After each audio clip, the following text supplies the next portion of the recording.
derecho generalmente se dilata por problemas de presión. Situaciones en las que se incrementa la presión en el lecho pulmonar.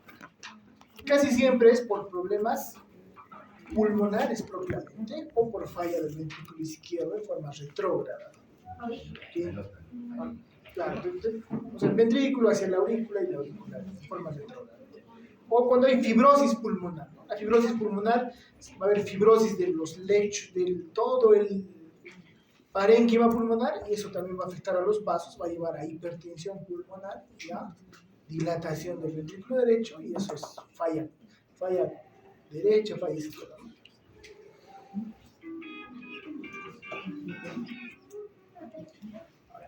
Como ya les dije, las paredes son homólogas, ¿no? El pericardio, miocardio y endocardio, ¿no? Que van a representar a las túnicas íntima, media y adventicia, ¿no? Entonces, el aspecto del endocardio es este aspecto brillante, lechoso, ¿no? El aspecto del miocardio, que es bien carnoso, obviamente. Y el pericardio, donde lo que predomina sobre todo es la parte grasa, ¿no? Es lo que más resalta. Entonces, el endocardio, obviamente es la más profunda, va a tener un endotelio, que es epitelio simple plano también, y un tejido conectivo fibroelástico. Ya no solo es conectivo, sino también va a tener fibras elásticas, ¿no? Y algunos fibroblastos dispersos. Es la continuación de la túnica íntima, obviamente, pero va a tener una serie de capas por debajo, una capa subendocárdica, donde van a discurrir los nervios, las fibras de Purkinje, que son fibras o células musculares cardíacas modificadas, que llevan a despolarización. Entonces, el endocardio se va a subdividir en tres capas. La capa más interna es la capa endotelial, la de células endoteliales, y escaso tejido conectivo subendotelial. La capa media va a tener tejido conectivo denso con fibras colágenas, elásticas y algunas células musculares lisas y pocos fibroblastos. Y la capa más profunda se va a llamar la capa subendocárdica. Esta es tejido conectivo laxo, es la de mayor espesor, la más gruesa. Es donde se ubican los vasos sanguíneos, los nervios, ramificaciones del sistema de las fibras de Purkinje, ¿no? Entonces tenemos aquí el endotelio, el subendotelio, ¿no? Y todo esto es el subendocardio, ¿no? Y estas células de aquí son las células de las fibras de Purkinje, ¿no? Ahora, el endocardio varía de acuerdo a la ubicación. En el ventrículo va a ser mucho más delgada. En cambio, en la parte de las aurículas es mucho más gruesa. Acá tenemos las capas. Este sería el límite entre el miocardio y el endocardio. La capa subendocárdica normalmente se va a fusionar con las membranas celulares y el tejido reticular que rodea a las células musculares, ¿no?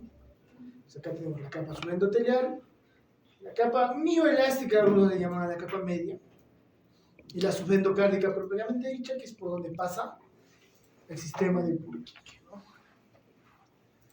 Para el miocardio, va a ser obviamente el conjunto de células musculares cardíacas, que tiene una distribución muy aleatoria, en espiral alrededor de las cavidades cardíacas. Y va a haber tres tipos de células, ¿no? Los cardiomiocitos contráctiles, que son los típicos que ya hemos estudiado en tejido muscular. Los llamados cardiomiocitos mioendocrinos, que se van a encargar de sintetizar el péptido natriurético atrial, en caso de las aurículas, o el péptido natriurético B, en caso de los ventrículos, ¿no? Ahorita vamos a ver. Y los cardiomiocitos nodulares, que no son más que las células musculares especializadas en la despolarización autonómica y rítmica a nivel de los nódulos o nodos, ya sea sinusal, sinoauricular. Y aquí también se va a incluir las células de Purkinje, ¿no? Son células musculares modificadas, especializadas en transportar la información, la despolarización. Entonces, la secreción endocrina de los miocardiocitos, ¿no? Normalmente van a secretar esto hacia el exterior y va a haber capilares que van a recolectar estas sustancias. Y vamos a tener varios. Los más importantes son el A y el B, ¿no? El A es el tipo atrial, el B es el que se produce sobre todo en los ventrículos, ¿no? Como su nombre lo dice, son natriuréticos, es decir, favorecen la eliminación de sodio por el riñón, ¿no? Entonces, al excretar mayor sodio por el riñón, disminuye el volumen intravascular, porque el sodio es el principal ion, ¿no es cierto?, extracelular y del espacio intravascular. Entonces, con esto disminuye la presión arterial, ¿no? Es un opuesto, un oponente del sistema renina, angiotensina, aldosterona. Entonces, el pérsido natriurético auricular, sobre todo en las aurículas. Algunos, los ventrículos, pero también en el riñón, parte del tejido adiposo y el cerebro. La vida media es cortísima, miren, 2 minutos. El pérsido natriurético B se produce sobre todo en los ventrículos, ¿no? Vida media 20. Los dos tienen esa misma función. Pero este segundo se ha correlacionado mucho con insuficiencia cardíaca. Se ha visto que a mayor severidad de insuficiencia cardíaca, mayor cantidad de péptido natriurético B. Y el C no tiene nada que ver con los anteriores, sobre todo hueso, cerebro, en el endotelio de los vasos sanguíneos y en la parte del corazón. Esto ya lo hemos visto cuando hemos hecho muscular. Las células musculares cardíacas tienen cúmulos de lipofuscina, ¿no es cierto? Remanentes eso activan. Los discos intercalares, que son uniones especializadas, ¿no?, que hacen la función de disco Z también. Entonces hay una parte endocrina del corazón, ¿no? Y el epicardio va a ser la capa más externa, que va a incluir un epitelio plano, que se va a llamar mesotelio, ¿no?, y tejido subepicárdico, ¿no es cierto?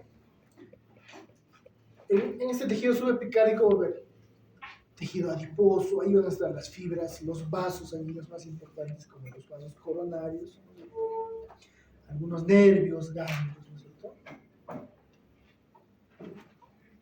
Ahora, el mesotelio es simple plano, ¿no? No se logra nada más. Es la capa visceral de la cavidad pericárdica, ¿no? Y tiene una función de producción y absorción de líquido pericárdico, ¿no? Hay un equilibrio entre ambos, ¿no? Si se rompe ese equilibrio, se produce acumulación, ¿no?, que se llama, en algunos casos, si se produce por inflamación, se llama pericarditis, ¿no? Pero a veces se puede llenar súbitamente de líquido. Por ejemplo, un sangrado, ¿no?, agudo es eso. Cuando se produce en forma aguda, ¿qué va a pasar? Se llena toda la cavidad pericárdica, colapsa el corazón. Los ventrículos y las aurículas no pueden recibir sangre, ¿no? Y eso se llama taponamiento cardíaco. Y el paciente se puede morir en ese momento por insuficiencia cardíaca. Así es. Ahora, las pericarditis, cuando se hacen crónicas, pueden generar una inflamación crónica y fibrosis, y forman una capa fibrosa alrededor del corazón, y el corazón ya no tiene esa capacidad de bomba tan fácil, ¿no? Restringen su funcionalidad, ¿no? En ese caso a veces se llama pericarditis constrictiva, ¿no? Entonces, el pericardio va a formar esa bolsa, ¿no?, que ya les dije que va a contener líquido, que lo que simplemente favorece es el deslizamiento, ¿no?, del corazón. Ahora, ¿Cuánto hay de líquido? Más o menos de 30 a 50 mililitros, nada más, ¿no? Poquísimo, ¿no? Y finalmente el sistema de conducción cardíaca. Son fibras musculares modificadas, ¿no es cierto?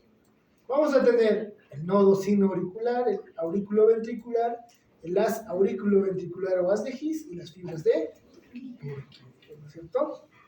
Entonces, estas células tienen la capacidad de despolarizarse en forma autónoma. La diferencia entre estos está en que lo hacen a una frecuencia muy diferente. Generalmente, el nodo sinoauricular, sus células se despolarizan entre 70 a 80 veces por minuto. En cambio, las del nodo auriculoventricular, usualmente alrededor de 50 a 60 despolarizaciones por minuto. Y las de Purkinje y el haz auriculoventricular, 40 o menos. De tal manera, cuando falla el nodo sino, o sea, si hay una lesión, por ejemplo, ¿cómo podría lesionarse el nodo sinoauricular? Por isquemia, por ejemplo, ¿no? Si se isquemiza, mueren estas células, quien asumiría la conducción va a ser el nodo auriculoventricular, solo que el corazón va a latir más lento, ¿no es cierto? Entonces, y siempre va a haber alguien a un relevo superior. Nodo auriculoventricular, el sino auricular, el auriculoventricular, el haz auriculoventricular, el siempre se despolarizan en ese orden. El nodo sinoauricular o sinusal tiene células musculares nodales principales, o células B, ¿no? Estas células no tienen discos intercalares, no están unidas por discos intercalares, sino se unen a través de desmosomas, ¿no? Tienen pocas o ninguna miofibrila y no tienen ese patrón estriado típico del músculo. En el nodo auriculoventricular, estas células musculares nodales tienen nexos. O sea, ¿se acuerdan cuando hemos hecho los uniones tipo nexo? Tienen esas, ¿no? Y son un intermedio entre una célula muscular cardíaca normal y una célula muscular normal. Y se les llama a estas células T por células transicionales, porque son una transición entre estas dos. Acá son células P, estas son células T. Acá tenemos una fotomicrografía del nodo auriculoventricular. Son células grandes, pálidas, ¿no? Y este es el nodo, otra foto del nodo auriculoventricular. Esta es la parte del esqueleto fibroso, ¿no? Y las de His son pequeñas fibras de la terminación anterior del nódulo auriculoventricular. Forman un haz, como un cordón, que atraviesa el tabique auriculoventricular. Y es el único paso, en realidad, entre la aurícula y los ventriculares, ¿cierto? ¿Qué pasa si habría otro paso adicional a este? Comunicación. O sea, lo que pasa es que cortocircuito. Lo que pasa es que tiene que haber un periodo entre ambos. ¿Por qué? Porque cuando la aurícula se contrae, el ventrículo tiene que receptar la sangre. Si ambos se contrayeran simultáneamente, o sea, no pasaría sangre de un lado a otro, ¿no? Pero hay algunas enfermedades donde se produce eso, ¿no? Se llaman los síndromes de preexcitación. De Parkinson. Como el síndrome de Wolff-Parkinson, en el que hay un haz aberrante, ¿no? Aberrante entre la aurícula y los ventrículos. El nodo auriculoventricular y el haz de His, su función es retrasar un poco la conducción. Pero este haz aberrante en el síndrome de Wolff-Parkinson no tiene esa función, ¿no? Entonces, claro, hay varios, pero el más importante es el de Wolff-Parkinson. Entonces, rápidamente atraviesa la despolarización y hay una despolarización de la aurícula y el ventrículo que no son sincrónicas, ¿no?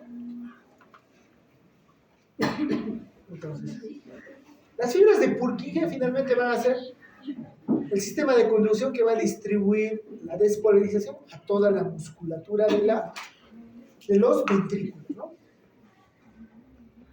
Y va generalmente pasar o va a discurrir a través del subendocardio, ¿no? Son células grandes, pálidas, con mucho glucógeno, como pueden ver aquí, ¿no? Redondeadas, grandes, ¿no? Que siempre están aquí en el endocardio, ¿no? En la capa subendocárdica. Son las de mayor diámetro respecto a las anteriores.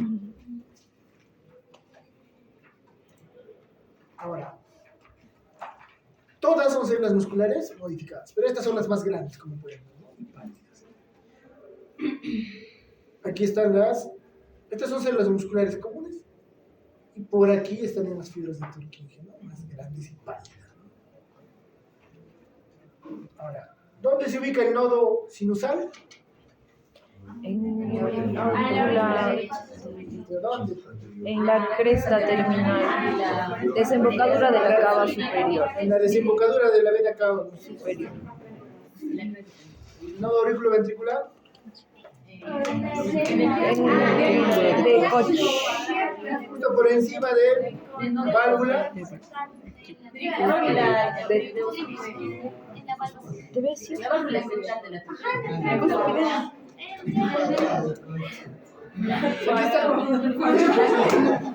Estas son células musculares típicas normales que hemos visto, y estas son fibras de Purkinje. Son células musculares modificadas, grandes, pálidas y sensibles. No hay que confundir las fibras de Purkinje con las células de Purkinje que hemos hecho en el sistema nervioso central. Esas granotas. Muy diferentes. Yo las confundí en el examen de recuperación.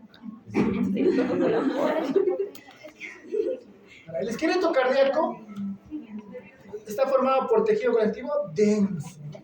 Es el aparato estructural del corazón. Y es en realidad el soporte de las células musculares para la contracción.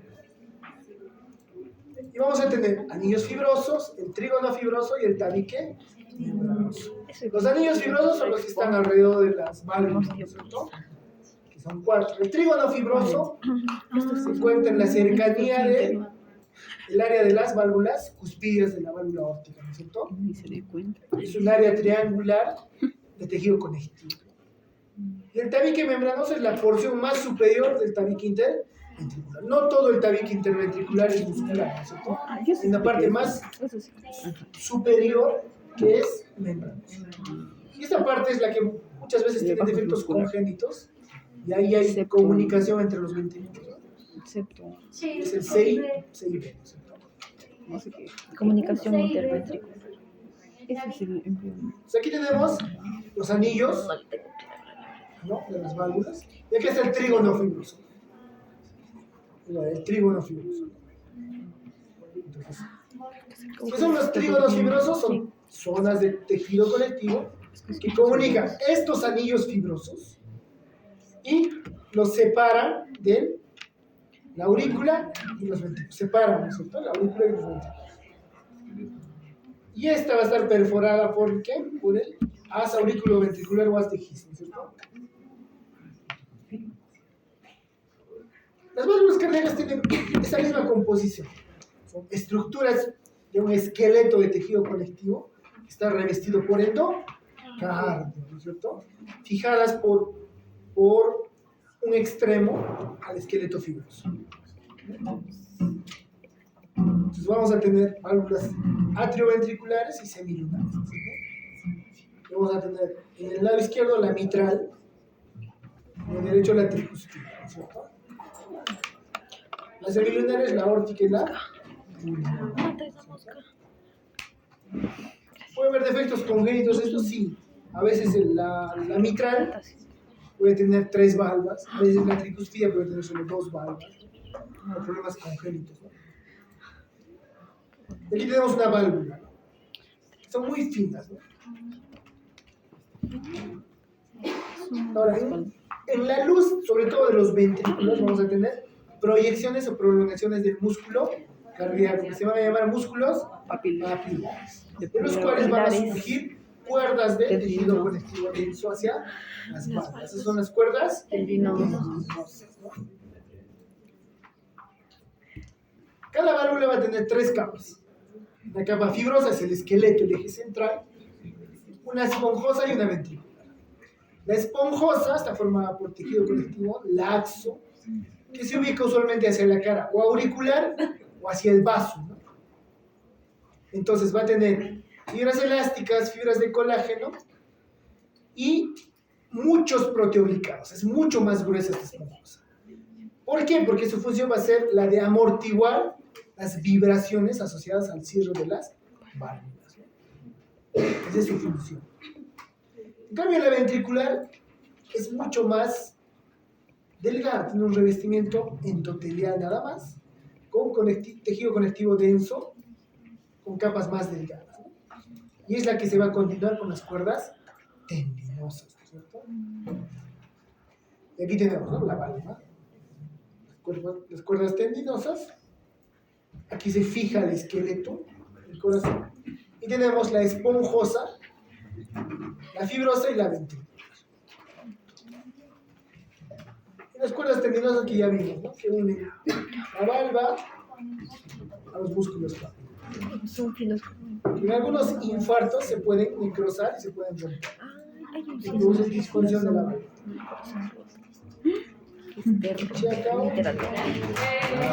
Justo a tiempo.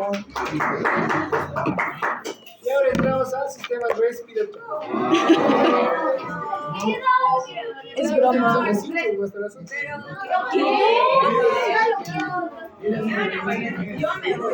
Tengo que irme. Lo siento, tengo Sistema respiratorio también en 2 horas, la siguiente. Vamos a avanzar una parte. Son 58. No importa. Aquí está un ratito. Brenda. Eso le pide. Para que la siguiente nos quedamos. Por favor. Sí, te pasas. Esas bromitas. Buena leche.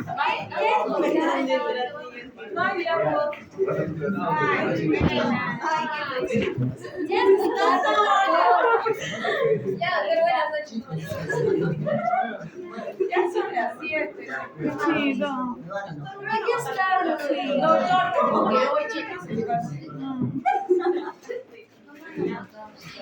Mi mamá no me va a creer. La siguiente.